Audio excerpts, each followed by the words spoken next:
Ragam jamu dari era kerajaan Majapahit yang masih eksis sampai sekarang. Hai guys semua, bertemu dengan Temu Seneng Channel, channel inspiratif masa depan.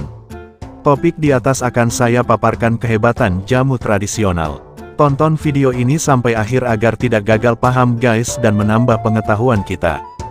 Tahu nggak guys, dilihat dari catatan sejarahnya, jamu Indonesia dipercaya telah ada sejak masa kerajaan Majapahit. Eksisnya minuman tradisional ini tertuang dalam prasasti Madawapura peninggalan kerajaan Majapahit yang menyebutkan bahwa ada profesi bernama Acaraki yang berperan sebagai pembuat jamu tradisional.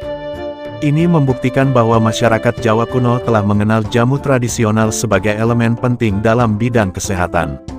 Tanaman dan rempah yang diolah jadi jamu oleh masyarakat di era Majapahit merupakan tanaman yang diyakini dapat menyembuhkan beberapa jenis penyakit. Berikut 7 jamu tradisional dari zaman kerajaan Majapahit yang masih eksis sampai sekarang guys.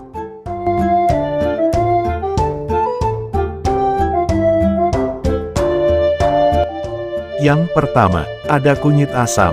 Yap, pasti familiar dengan kunyit asam guys. Jamu ini berbahan dasar kunyit dan asam, memiliki rasa manis disertai asam.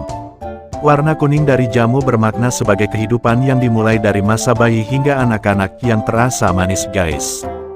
Yang kedua, beras kencur. Salah satu yang dijual jamu gendong adalah beras kencur guys.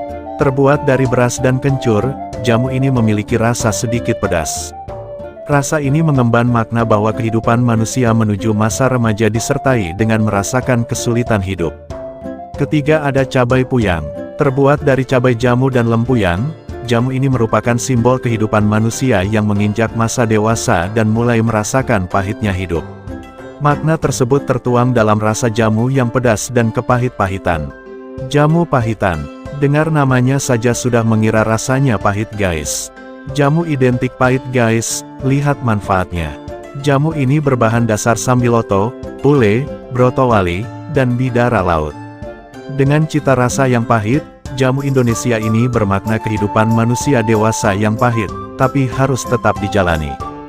Dibuat dari temu kunci, kunyit, jahe, kencur, kapulaga, sirih, beluntas, kayu manis, asam, serai, dan jeruk nipis. Jamu ini melambangkan kesuksesan di masa dewasa karena bekal yang sudah dibawa di masa muda. Kelima guys, ada jamu kudu Laos. Berbahan dasar mengkudu dan laos guys, jamu ini terkenal sebagai jamu penghangat tubuh, sehingga memiliki makna kedewasaan manusia yang harus mampu mengayomi orang-orang di sekitarnya. Jamu uyup-uyup. Jamu yang terbuat dari kencur, jahe, benggel, laos, kunyit, dan temu giring ini melambangkan pengabdian diri manusia pada Tuhan yang berwujud kepasrahan tulus seorang hamba. Dalam banget maknanya guys. Yang ketujuh, jamu sinom guys. Berbahan dasar asam, jamu ini bercita rasa asam, manis, dan segar. Rasa tersebut jadi simbol akhir hidup manusia yang dilahirkan dalam keadaan suci, dan akhirnya kembali dalam keadaan suci pula. Tanaman dan rempah pembuat jamu tradisional biasanya sengaja ditanam di pekarangan atau ditemukan di hutan. Masyarakat Majapahit percaya bahwa menderita sakit medis merupakan salah satu pertanda adanya ketidakseimbangan di dalam tubuh. Jadi, harus dilakukan pengobatan dengan cara pemijatan atau padadah, operasi, dan konsumsi obat-obatan tradisional, seperti jamu. Kemanjuran jamu pun tetap dipercaya, hampir 6 abad setelah kelahirannya di tanah Jawa. Di masa ini, masyarakat masih bisa menemui pedagang jamu gendong yang menjajak jamu andalan mereka, kendati jumlahnya mungkin berkurang di kota-kota besar. Jamu-jamu olahan tersebut merupakan representasi dari Surya Majapahit, lambang dari kerajaan Majapahit yang berbentuk matahari dengan 8 sudut. Semoga video ini bermanfaat.